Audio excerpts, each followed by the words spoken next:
j'ai vraiment choisi de créer un récit avec ces néons, dont certains existaient depuis assez longtemps, voire début des années 90, jusqu'à maintenant, puisqu'il y en a des nouveaux aussi que j'avais prévu de faire et que j'ai décidé de mettre ici. Il y a un vrai choix qui s'est fait pour adapter ces néons au lieu ici. Parce que comme on est dans une espèce de déambulation labyrinthique, moi je trouvais bien qu'on puisse avoir des néons un peu dans tous les coins, adaptés selon les espaces de travail, selon les lieux de passage. Voilà ce qui m'intéressait. En France, les artistes ont l'habitude, l'occasion de s'exprimer dans les musées, dans les galeries, dans les centres d'art, et finalement très peu dans l'entreprise. Et quand nous avons démarré notre collaboration, notre conversation avec Paul, très rapidement, je me disais que la singularité, la pertinence de voir un artiste plasticien investir une entreprise, les murs d'une entreprise, pour les collaborateurs, mais aussi pour les visiteurs et les clients, me paraissait judicieux et adéquate par rapport à l'actualité de notre nouvelle société.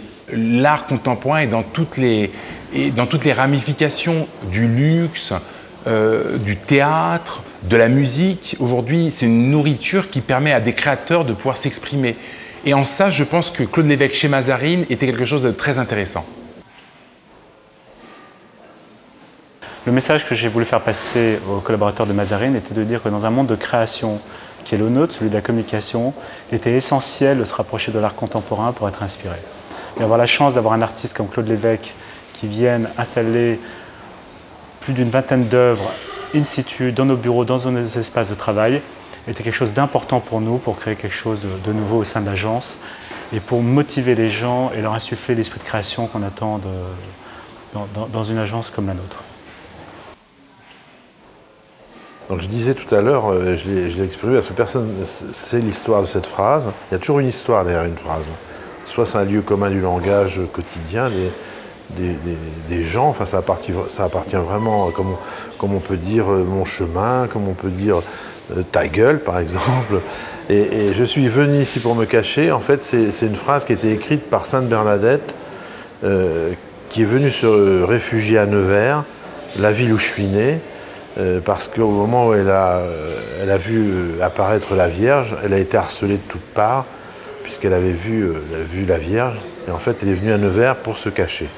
Ce qui m'intéresse, c'est l'espace. C'est vrai, quand je suis venu ici, toute cette déambulation, tous ces recoins, enfin, qu'il y a, de la façon dont on circule de bureau en bureau, on change de niveau, on arrive dans différents endroits, certains étant plus clos que d'autres, tout ça, c'est le genre de choses qui m'intéressent, quoi. Cette problématique d'espace, cette problématique de déambulation où les gens vont pouvoir suivre par séquence des périodes comme ça de mon travail. C'est idéal, ça correspond tout à fait à mon travail. Après, le lieu, il est ce qu'il est et comme il est, m'intéresse comme expérience. Une première pierre. Claude, je le disais un petit peu avant, est un artiste qui investit, il a été l'artiste français du pavillon à la Biennale de Venise, il a fait des expositions au PS1 à New York, donc des expositions qui finalement rentrent dans une sorte de logique.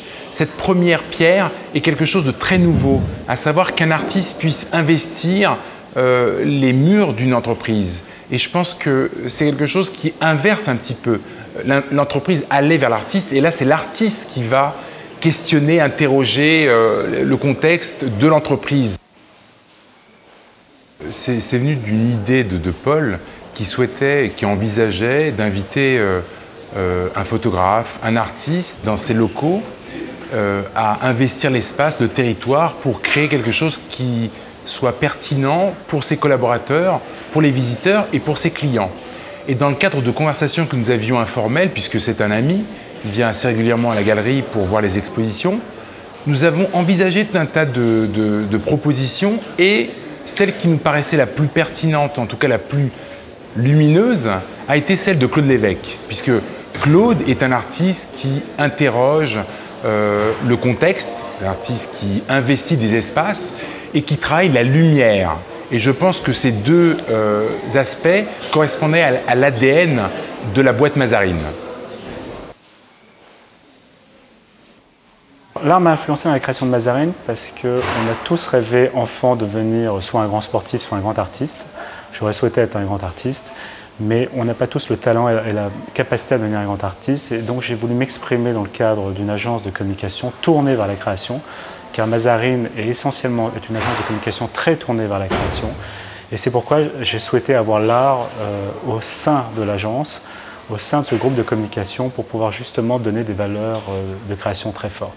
Et avoir la chance aujourd'hui d'avoir des très grands artistes qui viennent travailler dans l'agence, c'est vivre au quotidien avec la création, avec ses directeurs artistiques, et au quotidien avec les plus grands artistes que sont les artistes d'art contemporain.